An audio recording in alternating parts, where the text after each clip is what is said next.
Welcome, listeners, to another episode of Listen, Learn, and Love, hosted by Richard Osler. My guest on today's podcast, joining me via Zoom from his home in Oregon, is my new friend, Gene Grant. Welcome to the podcast, Gene. Thank you. Glad to be here.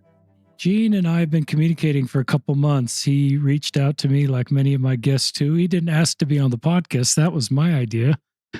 But he is going to share his story as an active Latter-day Saint. He's nearly 70 years old, but he's a liberal Latter-day Saint, and he's been navigating being a liberal, which is a minority political position in our church, for about 5 decades.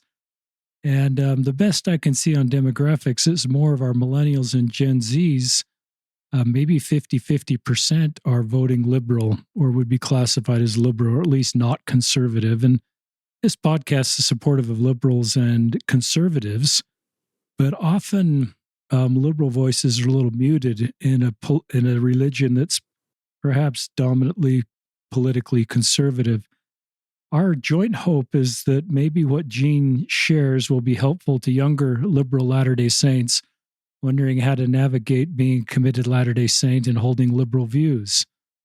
Many of you may be liberal. Our also hope is that if you're a conservative Latter-day Saint, that you will have a chance to hear from a liberal Latter-day Saint and help sort of heal our divide and bring us closer together and support each other. I love Elder Cook's comment of unity and diversity, and I used to at one point think that religion was just an extension of my own political party, but it's a higher law. It's a holier law, where we come together, and I think Good Ship Zion needs to have liberals and conservatives. This podcast is a clear attempt to bring a liberal's voice forward to talk about his journey. Is that okay for an introduction, Gene? Yeah, that's great. So I'll turn it over to my friend Gene to share his story. Okay, well, I'll continue the introduction a little bit. I'm a retired real estate attorney, born in the Covenant, raised in the church in Idaho and Oregon, and I graduated from Early Morning Seminary and the Institute program at the University of Oregon. I've been active in the church my entire life without interruption, and I've paid my tithing and held a temple recommend my entire life. I've served an honorable full-time mission in Pennsylvania, and I have successfully, at least thus far, a successful temple marriage resulting in 4 children and 7 grandchildren. I regularly attend the temple, have attended the temple all my life. In the last few years, I've been an ordinance worker in the Portland Temple.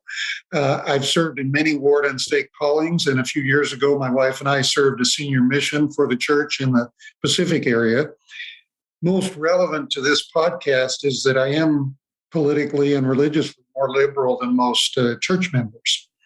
So I want to start off kind of explaining my definition of the church liberal viewpoint. A good example of the church's liberal viewpoint is former BYU history professor Richard Paul, who published an article in the journal Dialogue, Journal of Mormon Thought, in 1967 when I was only a teenager.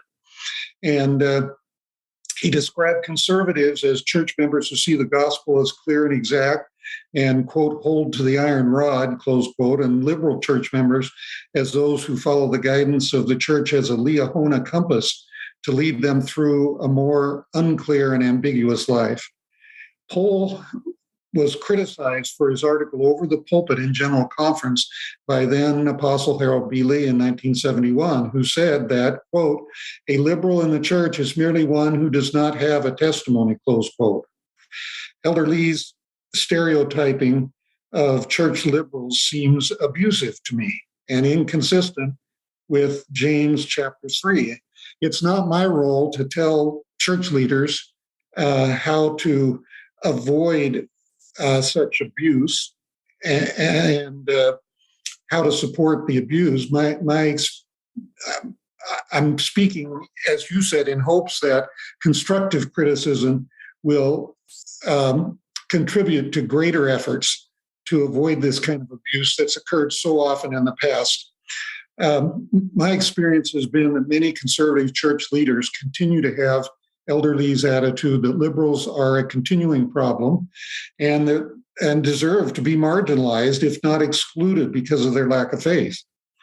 Let me also digress here to address listeners who are thinking that I'm just a typical liberal snowflake who's unable to take criticism. I'm a retired lawyer. I practiced nearly 40 years. I'm used to the adversarial intensity of law practice, as well as having been the mayor of my city for 8 years after serving 7 intense years on the Planning Commission.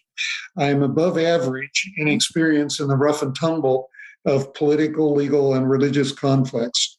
The abuse of my local leaders was, however, the most appalling and wounding of any abuse I've experienced, precisely due to my devotion to the church. Wow. Often such abuse was passive aggressive. Local leaders often expressed love and friendship, but then would treat me like an enemy in many ways. So I want to talk about general authorities, a couple more general authorities that are examples of the reaction against the liberalism that grew in the church in the first half of the 20th century. The 60s were a time of rapidly increasing liberalism that spurred a fundamentalist reaction in the 70s and 80s. Elder Ezra Taft Benson and Boyd K. Packer are prime examples of this reaction. In my high school years during the 60s, the extent of my attraction to the counterculture was enjoying folk music. Educated in Eugene, Oregon, I began the process of understanding and respecting the liberal perspective. I disagreed with Elder Benson's extreme political views, particularly his past support for the John Birch Society and Joseph McCarthy, and in 1968, his support of George Wallace, the Vietnam War, and opposition to Martin Luther King, and his opposition to the anti-war movement. While in Salt Lake City for the All-Church Dance Festival in 1970, I talked to Elder James A. Cullimore about my concerns, and he was very sympathetic and responded that the general authorities were working hard to solve this problem. He said the first counselor, Hugh B. Brown, had talked to Elder Benson very recently and forcefully, and that they reached an agreement. And he challenged me to keep watching General Conference and see that this preaching of extremist politics over the church pulpit would end. I did that, and I was pleased to see Elder Cullimore was correct. The other example is Boyd K. Packer. He's the general authority that twice toured the Pennsylvania Mission when I served there in 72 through 74. I was positively impressed by his remarks generally during those mission tours. Some things he got wrong, however. For example, he stated that Harold B. Lee was going to usher us into the millennium. After my mission, Elder Packer gave a widely reported talk on May 18, 1993 to church leaders, stating that intellectuals, feminists, and homosexuals were the church's greatest internal challenges, which I found troubling considering myself an intellectual of sorts. In the October 1984 General Conference, Elder Packer publicly rejected the theory of evolution. Together with then Elder Ezra Taft Benson, Elder Packer seemed to be leading the fundamentalist reaction against church liberals. Now, by fundamentalist, I want to be clear, I'm not referring to the polygamous, Mormon fundamentalist polygamous sects. I mean a literal interpretation of the scriptures, rejecting any intellectual knowledge apparently in conflict with conservative religion typical of Protestant evangelical churches. Unfortunately, many former church members and leaders, including President Benson and Elder Packer, among others, were fundamentalist in their reaction to the perceived threat of modern science as religion's replacement. While those who made this mistake were sincerely trying to protect religious faith from being destroyed by modern intellectual knowledge, the retreat to fundamentalism required a willful ignorance and science denial that became increasingly unacceptable to younger generations, like myself when I was a teenager. Wow. So that, I was very pleased, recently to read that President Nelson is not a fundamentalist like these past leaders. Speaking of the COVID vaccine, he made the statement in 2020 that he is a man of both religious faith and of science. And of course, he was the famous heart surgeon, highly educated with scientific medical knowledge. Similarly, Stephen Peck, BYU biologist professor, writes about and teaches evolution at BYU. He's devoutly religious and he does not see any contradiction or irreconcilable conflict between his biological knowledge and his religious knowledge. Neither of these leaders see any need to choose between the two or retreat to religious fundamentalism and denial of science in order to protect their faith. Upon dedicating the BYU Life Sciences building where Professor Peck teaches on April 9th, 2015, President Nelson said, quote, "There is no conflict between science and religion. Conflict only arises from an incomplete knowledge of either science or religion or both. This university is committed to search for truth and teach the truth," quote, close quote, said Elder Nelson. And quote, "All truth is part of the gospel of Jesus Christ, whether truth comes from a scientific laboratory or by revelation from the Lord. It is compatible. They both work hard to reconcile their secular and spiritual knowledge into one great body of consistent truth.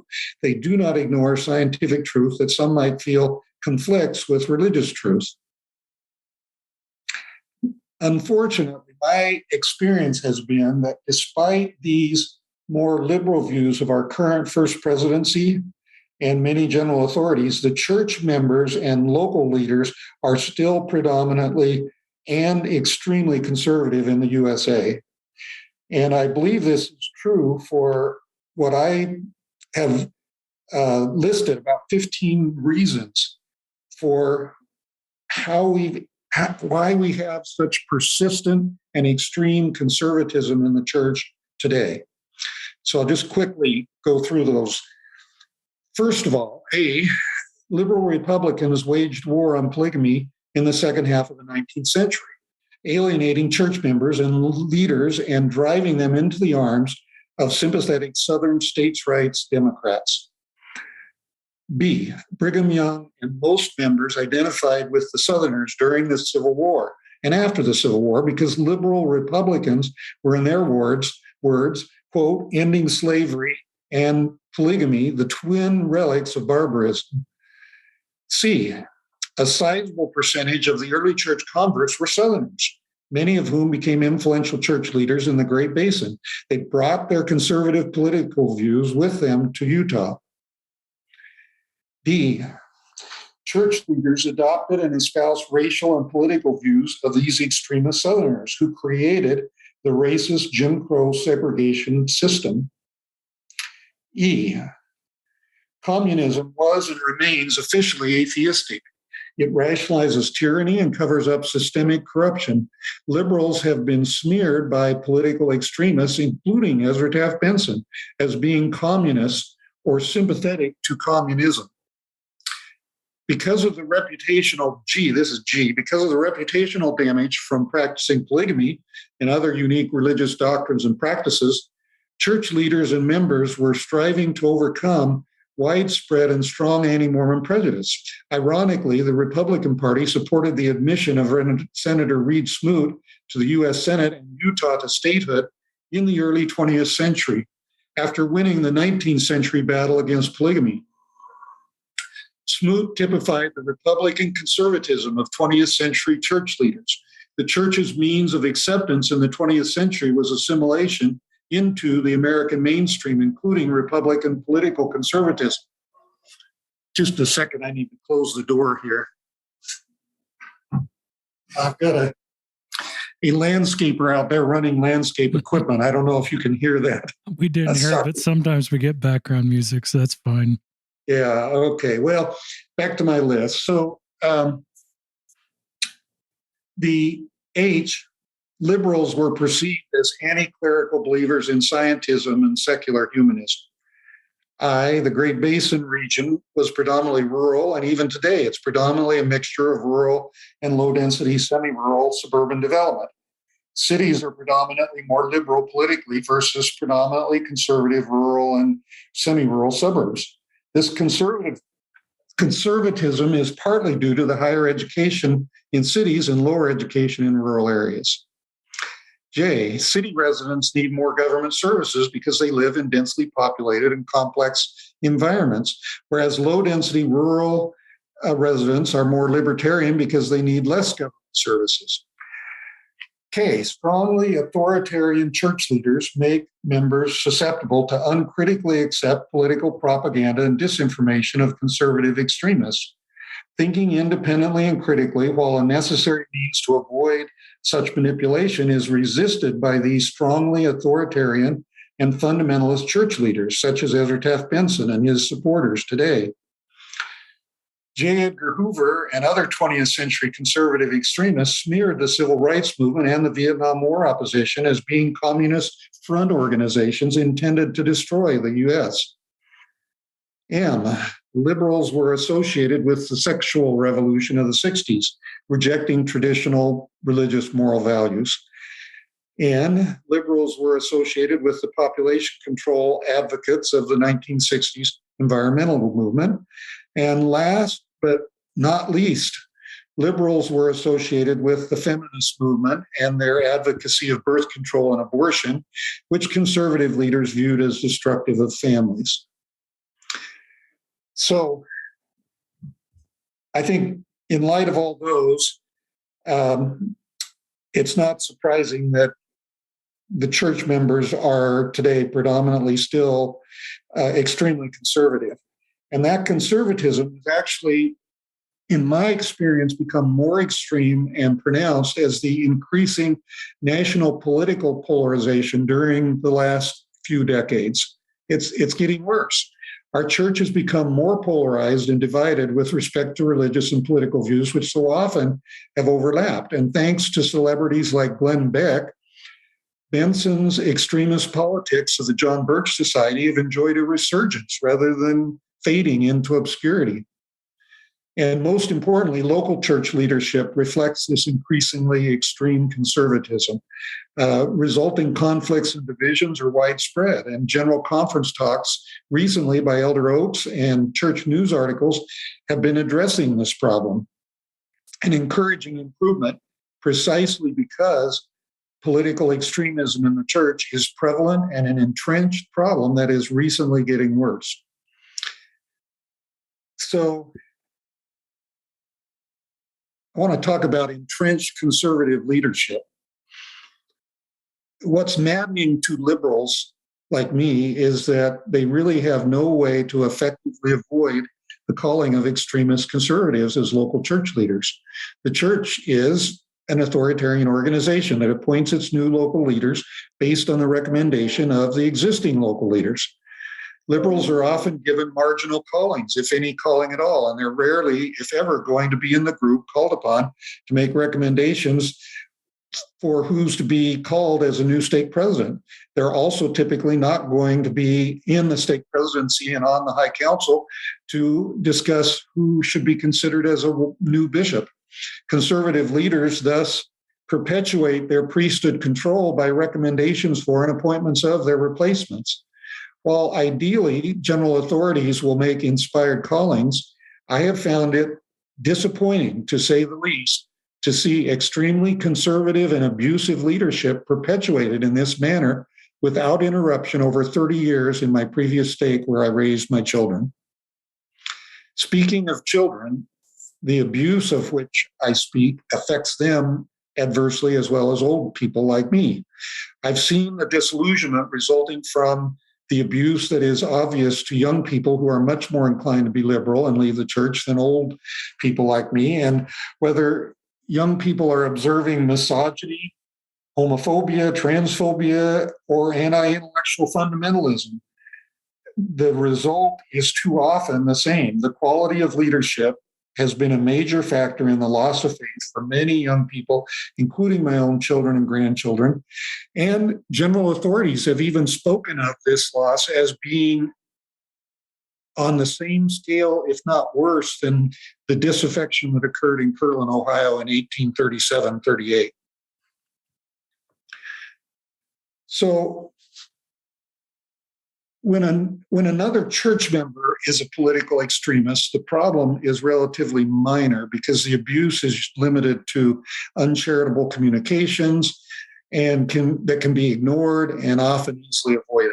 Even in a ward, one can pick and choose who you socialize and communicate with. Every ward has members with disagreeable views that must be tolerated when they're stated over the pulpit or in classes. The bigger problem, however, is when such extremists are clothed with authority of local leadership callings that put them in a position to more seriously abuse members perceived of being too liberal. It's not easy to ignore that kind of extremism. And when it's espoused over the pulpit by leaders, and it becomes a real crisis if the leader seeks to revoke your temple recommend or otherwise attack a liberal church member directly. I hasten to add that all leaders are sincerely trying to defend the faith and maintain legitimate boundaries for church membership. I have been accused, however, by local leaders of being an apostate who should be killed to cleanse the church merely because I openly criticized President Benson's political extremism and said in a church class that Prop 8 gay marriage campaign by the church in California was a mistake. In both instances, I was accused of speaking evil of the Lord's anointed and then was marginalized by being released from callings. Wow. Yeah, it was traumatic. So let's talk a little about speaking evil of the Lord's anointed. Over the last couple of decades in public and private church settings, local church leaders repeatedly told me that I should never criticize church leaders. But Dieter Uchtdorf acknowledged in October 2013 General Conference that church members and leaders have made mistakes because they too are fallible. And as Dallin Oaks stated in 2016, the church leaders are now trying hard to be more transparent about church history rather than covering up mistakes in a counterproductive effort to protect religious faith. My local leaders seem completely oblivious to this distinction between open opposition to the church and constructive criticism of past mistakes. Elder Dallin Oaks' 87 talk about criticism was mistakenly relied upon by my local leaders, even though Oaks acknowledged that members may disagree with leaders and may constructively criticize them if they do not engage in personal attacks intended to undermine or demonize the leaders. I believe that constructive criticism is not only permissible, but it's a religious duty. Elder Oaks spoke on criticism of church leaders well prior to the internet age, and he said that constructive criticism should be communicated privately to the appropriate leaders. The idiom is praise in public and criticize in private, to which I subscribe, generally speaking. Now, while that's an important principle of private relationships, however, the scriptures are replete with open and constructive criticism of church leaders rather than being hagiographic. Hagiography is defined as biography that idolizes the subject. We do not believe in idol worship. In theory, but in practice, many, if not most, leaders and members engage in hagiography still today. The only way any history avoids becoming hagiography is by balancing praise with constructive criticism. Open constructive criticism of leaders is at times necessary to avoid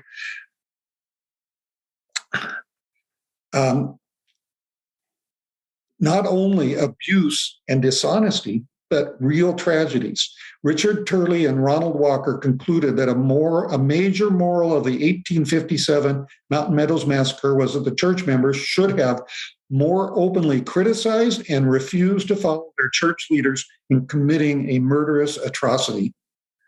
And the tragedy of the Willie and Martin handcart companies could have been avoided but for fundamentalist leaders, including an apostle, ignoring the constructive criticism of a more liberal member, Levi Savage, who warned that if they left in August, they would likely die in snowstorms on the plains.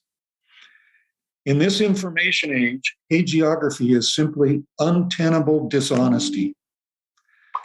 Talks by church members, including President Hinckley, President Faust, and Elder Ashton about honesty explicitly have taken the position that there's no exception to the duty to be honest, including none for white lies, omissions, or even wartime secrecy and deception.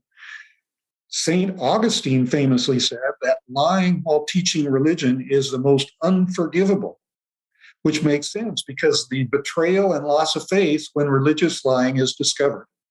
The conservative fundamentalist leader is engaging in dishonesty and demanding dishonesty from members in a misguided attempt to defend the faith. Now, church leader abuse of liberals is, in essence, another form of domestic abuse. The church is an extended family. We talk about our ward family, and that our association with ward members is often closer than with our own children or parents who may, live outside of our ward. And abuse of liberals by one's local church leaders can be as injurious and painful as abuse by these nearest relatives. Good intentions do not excuse or avoid culpability for that kind of abuse. Does anyone excuse sincere religious leaders who burned alleged witches or Catholics who tortured Protestants? Joseph Smith said that one who mistakenly abuses his priesthood authority will, quote, persecute the saints, close quote.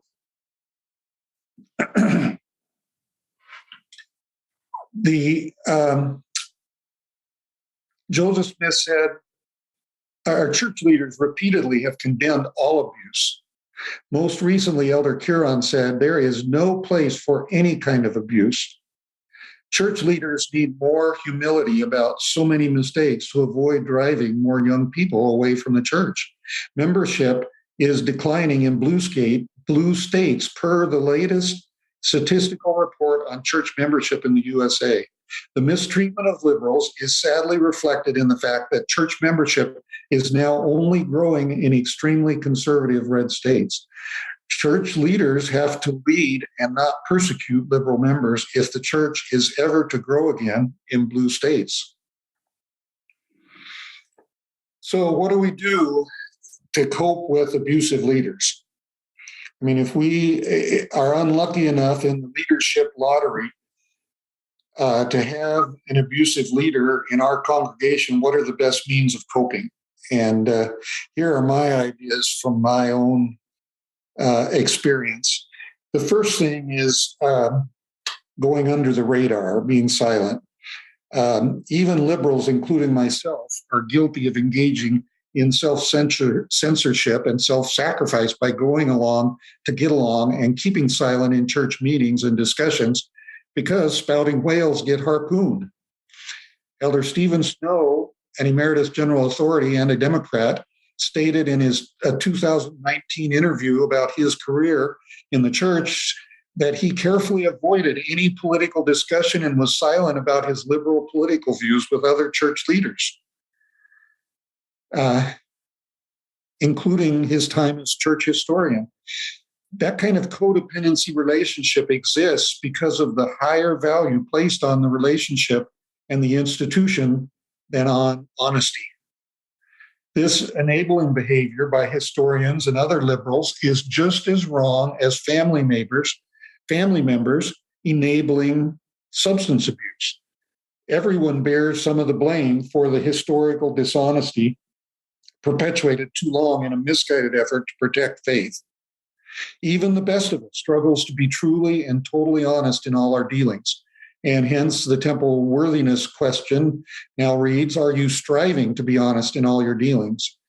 We all need to be better in that kind of honesty and facing up to the difficult questions of church history. So another approach is retreating into the wilderness. Retreat is often the best response to authoritarian regression and conflict.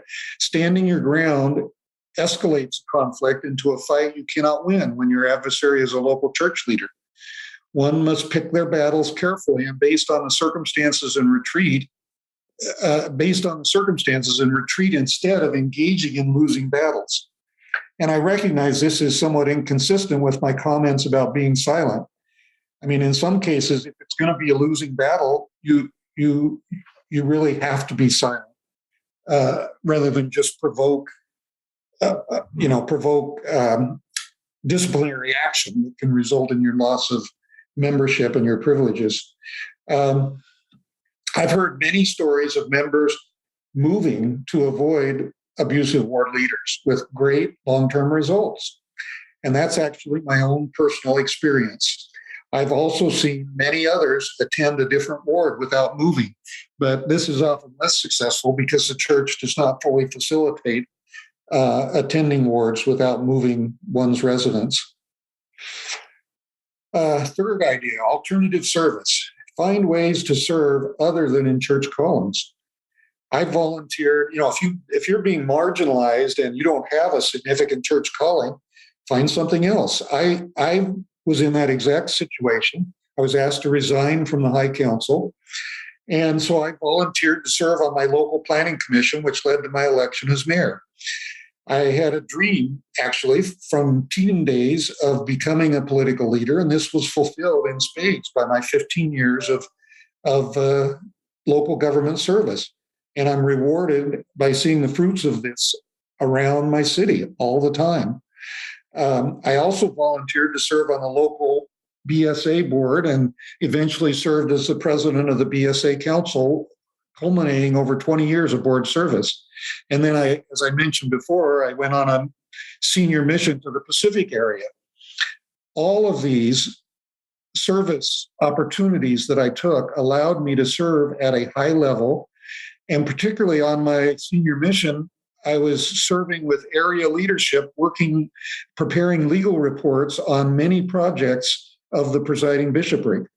And all these separated me from the abusive local church leaders. So the next idea is appealing to higher authority. Local disciplinary action is often overturned on appeal. And this was my own experience. And I know of other successful appeals. My bishop, without warning, terminated my temple recommend a few years ago, which was a serious problem. In fact, it was right after I got back from my senior mission. And so I appealed to the stake president, who, not surprisingly, sided with the bishop based upon their close friendship and their shared extremist political and cultural views. I then made it clear to them in writing that I believed they were biased, and I was appealing their actions, and I wanted to appeal to the area presidency. Initially, they doubled down and accused me of apostasy, and they threatened my membership. But to the stake president's credit, he then involved his counselor in the process. At the meeting to present their evidence of my alleged apostasy, all they said amounted to their belief that I was too liberal and intellectual. That's all they had. Their evidence was only that I didn't agree with their extremist conservatism. The stake presidency counselor was appalled, and he persuaded the stake president and the bishop to immediately restore my temple recommend, terminate the proceedings, and grant my request to transfer my records to a new ward in another state based on the location of my second home. The counselor privately apologized to me for what happened, as did the temple president when he was informed of the situation. So, appeal and retreat often works. Better than standing your ground and getting in a fight that you're not going to win. So the next idea is forgiveness. If you go through something like this, it's essential for maintaining your peace of mind and your emotional stability. And this often takes years of processing, just like forgiving serious domestic abuse of an ex-spouse or a parent. My own mother's example really helped me choose to forgive and maintain my faith despite my mistreatment. She was introduced to the church by her boyfriend, who she married and who was my father. He admitted to violent domestic abuse that continued for 20 years until she divorced him. She never wavered in her faith despite all those years of abuse. And that set an example that really made a huge difference for me. So, another idea is finding a support group. Everyone needs friends who are kindred spirits. Use your discernment to find a group of faithful but supportive friends who are committed to truth, honesty, and all the other values that are typical of more liberal members. Liberals are unquestionably the minority within the church today, but they are out there in sufficient numbers that you can find a circle of friends who share your values. And for those friends and family members who don't share your values, then you have to make a determination about the extent that they are ready, willing, and able to talk openly about areas of disagreement. And if in some cases, you may make a good decision to maintain the relationship by going silent with them on sensitive subjects. Next idea is have a sense of humor. And this can be hard on something as sensitive as, being called an apostate and told that you should be killed to cleanse the church. Conservatives end up having to do all the undesirable church work. Think of it that way. Being marginalized is your get out of jail free card from undesirable administrative callings. Have the attitude of the Mad Magazine character, Alfred E. Newman. Quote, what, me worry? Close quote. I know I'm dating myself by that reference, but seriously, one has no control over your callings, and therefore one should not worry about who gets called, accepting only those who make the callings and must deal with the consequences when those called turned out to be duds or worse. It's their problem, not your problem. And similar to that is lowering your expectations. Manage your anger and your depression that way. Recognize and accept that leaders are as imperfect as most other members and will make mistakes, sometimes egregiously. Expecting them to be inspired and make perfect decisions and judgments is only going to feed anger and resentment that will poison you and escalate conflict with imperfect leaders and erode your faith based upon unrealistic expectations about leader performance. So now I'd like to talk about why should I stay? Why did I stay in the church? Facing serious abuse, having people actually tell me that I should not be in the church. Why should I stay? If church leaders have been so often mistaken on major matters, then should one stay in the church? I recognize that leaders have caused great trauma with some members to the point that mental health experts have recommended separation due to cumulative and adverse psychological effects of continuing trauma. And the fact that the church would be the source of such chronic stress and trauma is horrible to acknowledge. And it ought to be horrible to those who inflict it. I mean, they ought to be appalled if they really think about the psychological damage that they're doing to the people that they treat like enemies. It's just flat appalling. But becoming a loner or a hermit is not a healthy solution either. God works with us imperfect people despite our mistakes, and only by organization does the Lord's work get done. Lone Ranger spirituality is a cop-out for laziness, in my opinion, and where is the better alternative to the church? I have not found it, obviously. Moreover, I sincerely credit my life in the church for my spirituality and for the good character traits that I have developed. And many excellent church leaders and friends have helped shape me into who I am today. And I value that greatly. So, lessons to be learned by my lifetime of being a church liberal. Church leaders are just people who sometimes make serious mistakes and abuse their authority. And in this regard, I keep coming back to the quotation from George Buchanan about being too trusting of church leaders to always do what is right. And what he said is, quote, "Do not, brethren, put your trust in man, though he be a bishop, an apostle, or a president. If you do, they will fail you at some time or place. They will do wrong or seem to, and your support will be gone. But if we lean on God, he will never fail us. When men and women depend on God alone and trust in Him alone, their faith will not be shaken. If the highest in the church should step aside, they could still see that He is just and true, that truth is lovely in His sight, and the pure in heart are dear to Him. Perhaps it is His own design that faults and weaknesses should appear in high places in order that His saints may learn to trust in Him and not to trust in any man or men. Therefore, my brethren and sisters, seek after the Holy Spirit and His unfailing testimony of God and His work upon the earth. Rest not until you know for yourselves that God has set His hand to redeem Israel and prepare a people for His coming. That's from 1891, George Q. Cannon. That's great.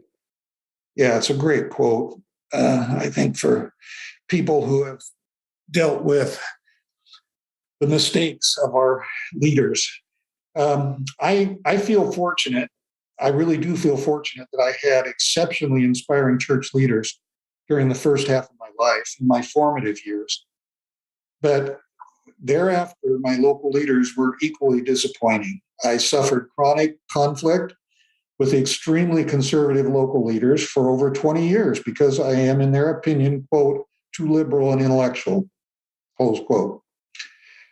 I feel they exhibited a Taliban-like intolerance and willful ignorance that was a trial of my faith and that required patience and understanding like Job. My moral courage and integrity were tested in responding to the action of these local leaders. And like Paul, I have felt to say, tongue in cheek, they did me much evil. May the Lord reward them according to their works. Close quote. I seriously pray for them, however, because they need mercy and forgiveness of their weaknesses and shortcomings, just like we all do. I admit there was fault on both sides, too. I made mistakes that contributed to these conflicts, particularly in showing my indignation towards these people. And also, I might say, in being naive and not realizing the briar patch I was stepping into, at times saying things that I was rather stupid to say if I really thought about the audience that I was speaking to. Sometimes you have to let the ignorant people win. I think there's actually some truth to that. But I certainly made my mistakes and have learned my lessons. And managing anger has always been easier said than done for me. And you really step into a trap with anger or indignation at abusive leaders because they immediately turn that around and use it against you and say, oh, you're contentious, you're angry, you've driven out the Spirit, it's all your problem. And then you're done. So while these mistakes and tragedies have been disillusioning, they've not destroyed my faith in the church generally, and my faith has never been based upon leaders' character. My goal has ever been to associate myself with the best organizations, and I have left those that I've deemed inferior in the past. But staying in the church reflects my conclusion that there is a baby, a beautiful baby in the bathwater. And to use Juanita Brooks' imagery, and the wisdom is distinguishing one from the other and not throwing out the baby with the bathwater. In an organization that explicitly teaches that the highest priorities are to love God and love all God's children, are we as church members going to pay lip service to our priorities while participating in a cultural war within the church that mirrors the political and cultural war outside the church right now? Is that what we want? Are we going to continue operating in a manner where a substantial percentage of the membership must engage in dishonesty to maintain their membership out of fear of authoritarian and extremist leaders who are oblivious to the gap between their views and the views of many of their members? Are we going to allow the demonization of devoted members who their only crime is being a liberal? Are we going to mimic the intolerance of Protestant and Islamic fundamentalism? I hope not. I hope, pray not. Gene, on behalf of our listeners, thank you. Um, this is an unusually good podcast. Perhaps for some of our listeners, there were things that were a little triggering, but I think part of growing and learning and becoming Zion is to process things that might be difficult to hear and cause me to look inward and say, Lord, is it I? And how can I do better?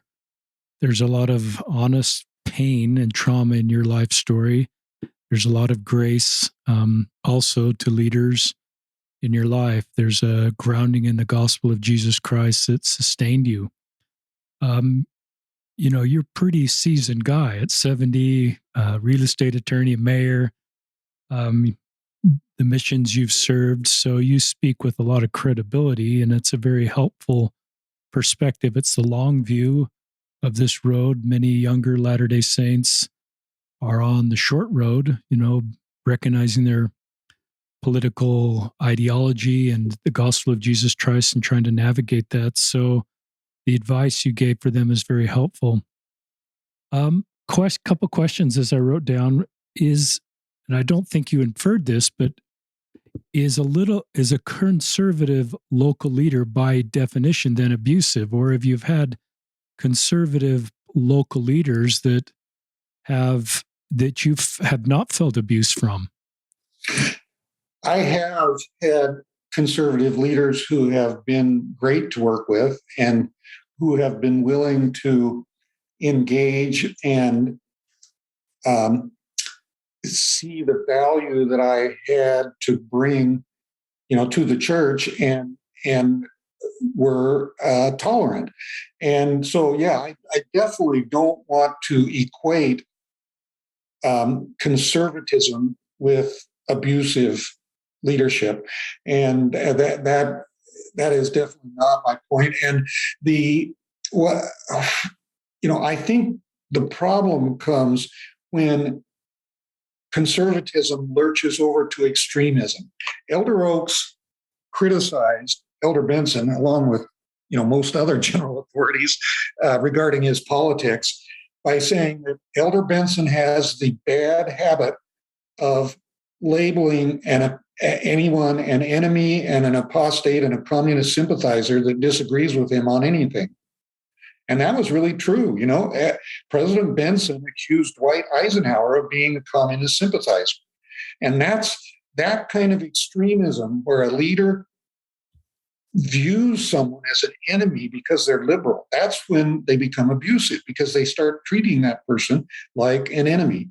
They marginalize them. For example, the bishop and stake president that came after my membership and tried to take my recommend away, they put me in a calling as the assistant Weeblo's Den leader, and they admitted later that was intentionally because they were marginalizing me because I was I was an evil liberal. I was this dangerous. They said they could not trust me.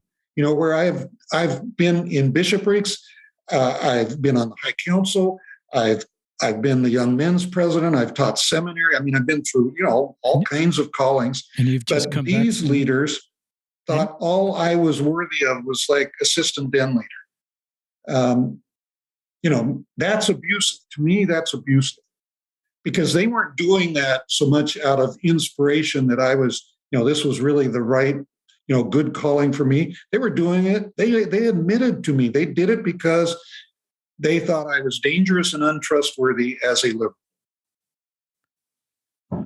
I appreciate you sharing those stories and just how that was able to be resolved. I think that was a good example. Talk about, I don't think you're asking conservative leaders to become liberal to be able to support liberal members, just like you weren't saying all conservative leaders are abusive. But for conservative leaders listening who want to stay in their current political party, talk more about that are really coming from a place of love and saying, okay, I'm with you, Gene. I want to do a better job in this space. Help me know what I can do to help liberal members of my ward feel needed and contributing, and that I support them. And I'm not trying to change them, but I actually believe I go back to good ship Zion or old ship Zion that Brigham Young talked about. And my feeling is that ship to really work the way it's supposed to work needs liberal and conservative members. We're stronger with both. Right.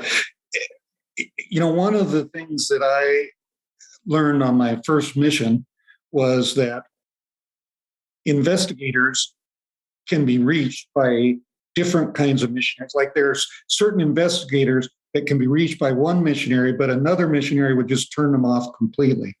And it's the same way in the church, like with the perfecting of the saints. It's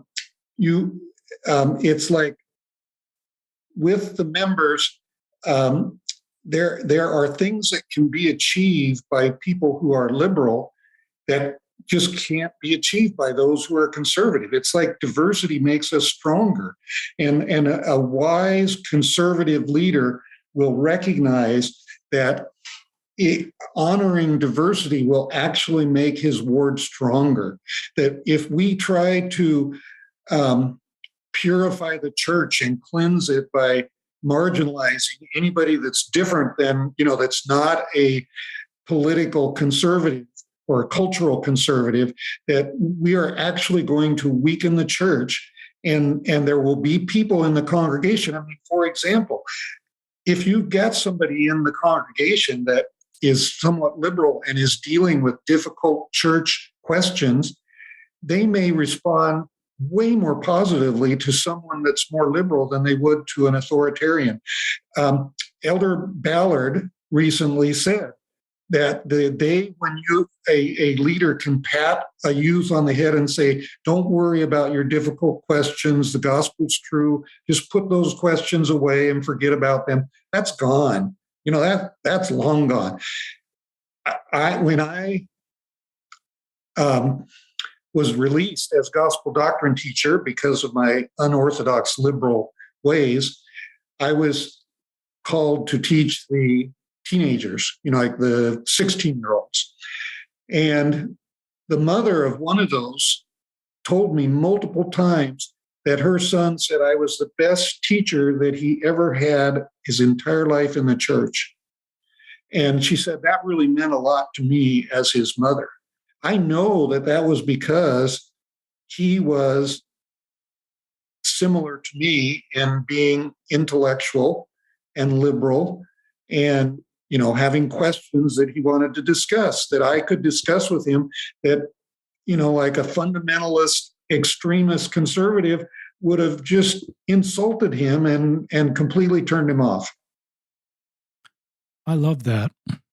I love you starting with different missionaries reach different people, and that the missionary program does bring different spiritual gifts to bring people to gather Israel. We talk about gathering Israel a lot, and we often think as an unaided awareness that family praying for the missionaries to knock at the door. But to me, gathering Israel includes our own congregation.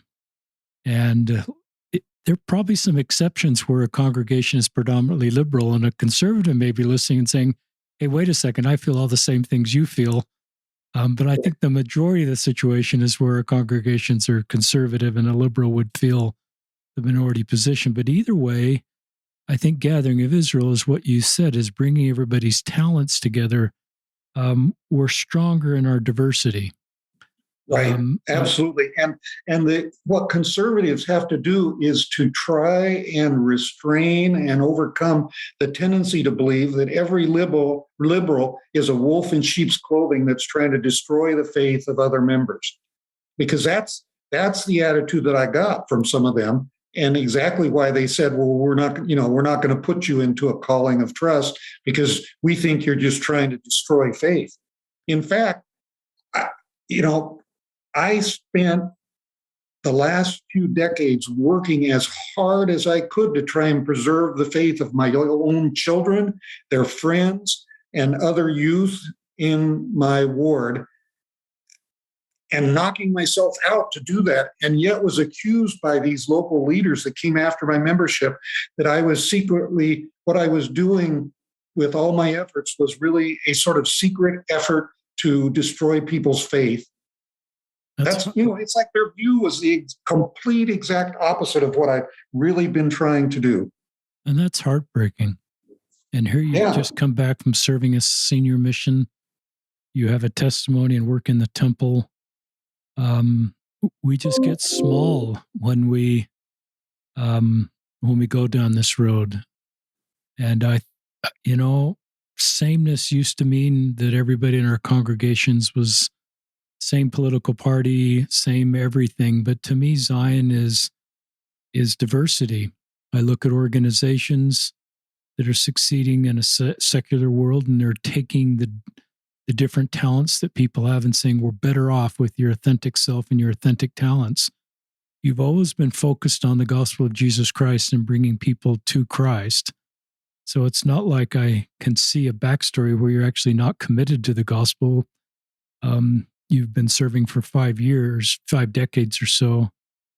I also recognize that younger listeners may not have the long view of this that you do and have the standing and the privilege that you've had to get an audience with your bishop and stake president and have sort of the history of a committed Latter-day Saint to kind of navigate that. And so I think of younger people that, and I know you're not meant to trigger them in any way, but it just causes both Gene and I think that there's people that feel the way Gene do and have the same experiences, but don't have the chance for an appeal or for an equal sort of standing or a sympathetic stake president counselor. So I think we as local, I'm not a local leader right now in my current calling, but I think we need to work. I am a ward member, and I think we need to work really hard to create a feeling of belonging and acceptance. And if we're conservative, I think we need to, in our language and in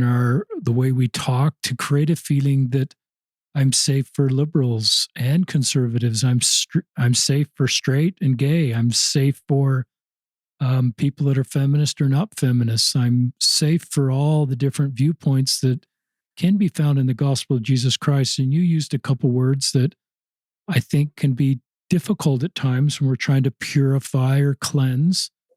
I don't think we're called to be sifters, Gene.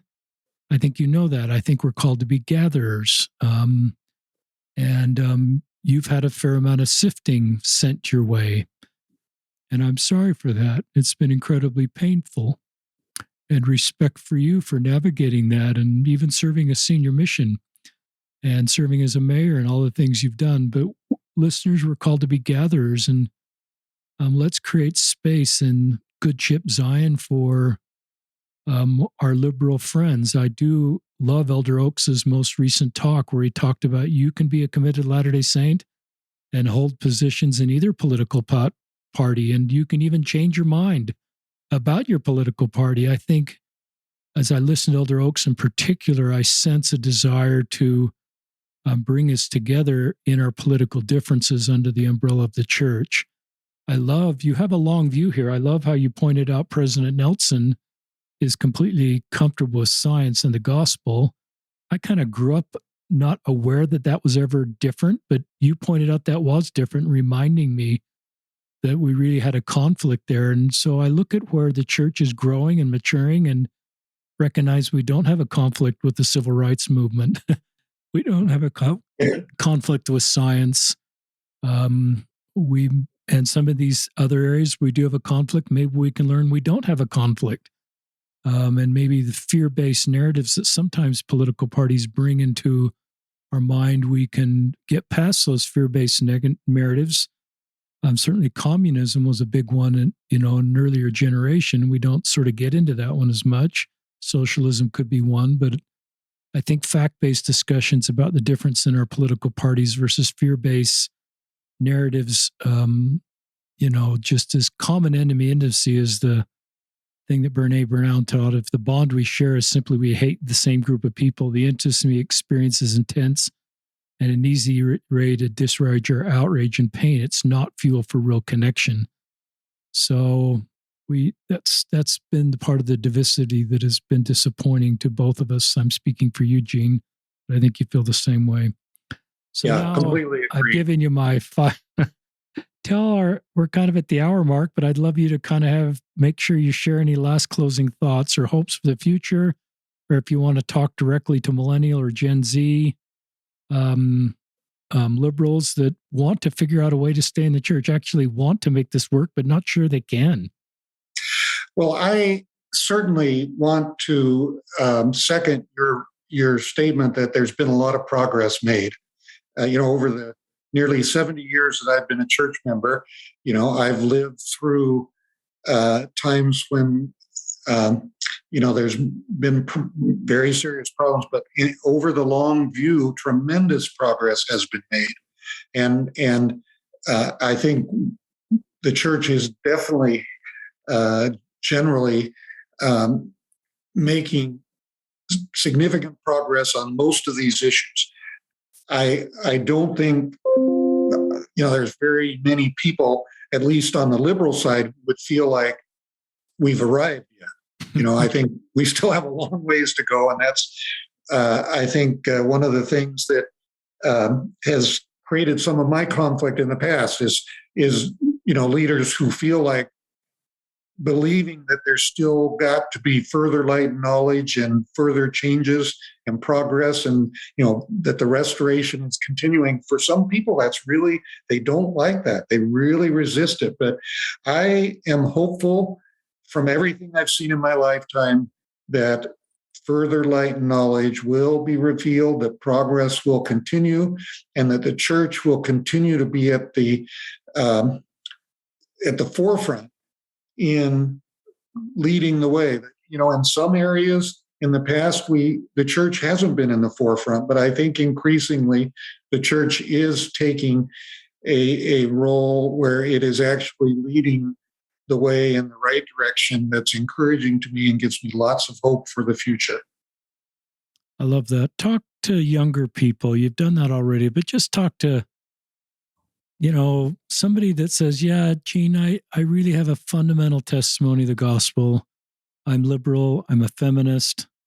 And I want to kind of make this work, but it's hard. Just talk to that person. You already have, but talk directly to them. Well, it is hard. And I guess what I would compare it to is in science. Now, this is dangerous for a lawyer, that's not a scientist, but I took physics when I was in college just to challenge myself. It's the hardest class I ever took. But one of the things that you learn about physics is that they have not figured out a unified theory of everything in physics. And actually, when you look at the different branches of physics, the results seem completely contradictory in certain cases. And it's just kind of crazy and chaotic and doesn't seem to make sense in certain respects. And the harder they try and the more we learn and discover, the crazier things sometimes seem. To me, that's a little bit like the way it is in the church, where we as a liberal in the church, where you have this dissonance and these contradictions and resistance and problems, it's like gaining realistic expectations. You have to realistically understand that all of these things and all these problems and difficulties and mistakes that's the way the world is. That's the way life is. And you are not gonna find, in my opinion, you will not find a better organization out there that is superior to the church in terms of dealing with these things. And so, when we're young, we're all idealistic and we want everything to make sense. We want to figure everything out and build a utopia. And of course, Mormonism in its beginning was a utopian, radical sort of religion. Unfortunately, lots of people have forgotten that. But it really had this idealistic, young, desire to radically change religion in ways that would be positive and progressive. And that's still happening. That hasn't died out. That's still there. And liberals in the church, if they are patient and keep working for progress, it will come and things will get better and things will improve, and we will we will overcome problems that we've had in the past. That's what history shows. I was a history major undergrad, and I view myself as kind of a historian by hobby, if not by profession. And history teaches me that that this is the way the world works, and that realistically, we're always going to be dealing with these problems, but progress will come. I am not a believer in the idea that there's, that we're doomed and that, we're never going to really progress and solve problems. I think we have. I really am a believer that we will, if we stay and we work and we're faithful, that we will make progress. And in my senior mission that I went to the Pacific area, for example, I had things happen there that were truly miraculous. And I solved problems that I know I was sent there because I could solve them and I could cause progress in the church. We had a property in Papua New Guinea that the legal department had been trying to solve a very serious legal problem for 15 years, and nobody was able to solve it. And I went there and I solved it. That's cool. And it was, it's not because I'm the world's greatest lawyer or anything. It was because the Lord sent me, because I happen to have the right talents and the right makeup and the right personality. And a lot of it just came down to working with these corrupt officials in Papua New Guinea. But I did it. I actually did. And that was, I was so amazed, but it really was a testimony to me that the Lord could use me to make progress, where, he put me in the right place at the right time that I could do something really cool. I love that. And I love that specific story. And, if you feel like you're on your way out of the church, that's one thing, but a lot of listeners are trying to make it work. And need new tools and perspective. And some of us are also trying to develop better tools to help other people stay. I've sometimes felt the tools to bring somebody into the church are different tools than to keep somebody in the church. And you've given a lot of tools in this podcast, how to navigate leaders that have said things that we don't say anymore, to sort of talk about their not being perfect in a thoughtful and faithful way, which I think is a more sustainable approach going forward, is support and sustain our leaders, which obviously you've done. You've served a mission, and also recognize, and you did never once say, I know better or I could do better. You just acknowledged things that, you were uncomfortable with and felt like were not accurate. And time has sort of shared that, has kind of helped us understand that that's true.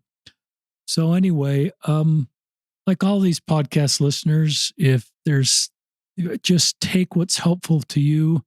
We present a lot of stories. I wrote some things down here. That George Q. Cannon quote was priceless, because I love the way it builds a testimony based on our heavenly parents and the restored gospel, and our leaders are a means to that, are not the end.